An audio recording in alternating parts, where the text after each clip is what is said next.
doing these kinds of special enforcements, what's kind of your responsibility, especially on a day like St. Patrick's Day?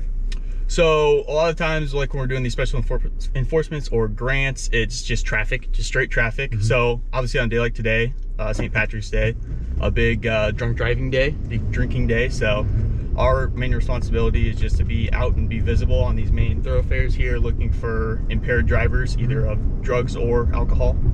Try to get them off the streets. I try to do my normal routes, like 84th Street here, Giles Road, Highway 370. Those are our big main traffic areas.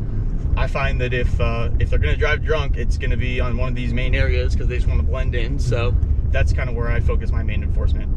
What are you looking for in terms of what the vehicle is doing to kind of get an idea if this is someone you need to pull over?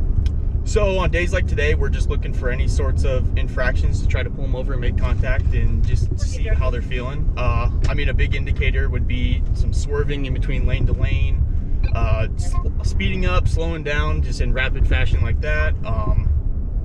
Just any kind of thing that's out of the ordinary for just someone of sound mind. So I stopped this car because she has expired plates. So that yellow 11 there tells me that she expired November of last year. Okay. So again, just another stop to make contact with today. On days like today, we're kind of turning and burning. We're just going to give her a written warning just because we're just looking for drunks, obviously. So. What are some of the things you got in training right there to kind of figure out if this is someone that you need to test? So like I said, my first indicator would be just that making an infraction that's outside of the normal. Mm-hmm. So that would be my first kind of clue. Right. My next thing I'd be looking for is just how they're acting when they're talking to me, whether their eyes are bloodshot, whether they're slurring their words. If I can smell the odor of alcohol, that's a real big indicator that obviously I think I need to take some action, and we'll pull them out and see if they're okay to drive. When you basically go through the exact same format when you pull somebody over and take them out of the car? Yep. So it's standardized field sobriety. So standardized just means that everybody in the United States is going to do it the exact same way. You may word things a little bit differently, but you're getting to that same conclusion. You're doing your HGN, which is you're looking at your eyes, your 9-step walk and turn just to see if their balance is okay. And then the one leg stand, just obviously another balance thing. And then you're kind of asking them questions while you're doing that too, just to kind of divide their attention and see how they're answering it. So a common misconception is you don't have to do our field sobriety.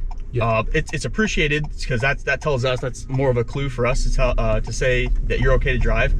The PBT, if an officer requests that you do a PBT, you kind of have to do that, otherwise that's called a refusal. Right. So essentially in the state of Nebraska, for an adult, it's 0.08 is the legal limit. So if you're under that, awesome. If you're over that, then that's going to be an issue.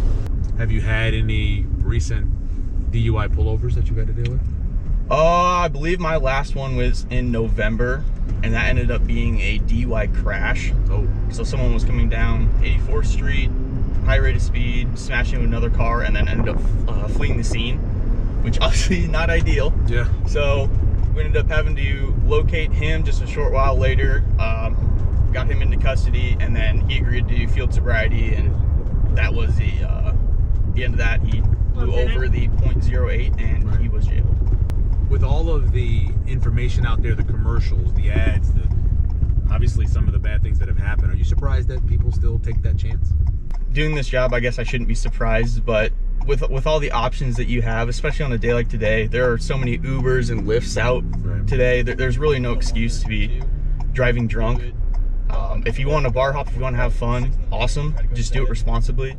5 officers were part of the special enforcement, making 69 traffic stops from 11 a.m. to 2 p.m. Here's a list of the 24 citations issued. Another 34 in written warnings for traffic violations were handed out. Here's a list of the arrests: 1 for DUI, 2 for possession of marijuana, 1 for possession of drug paraphernalia, and then 2 more for driving under suspension or revocation. 34% of the total traffic stops were made for speeding. For Policing with Pride, I'm Michael Severe.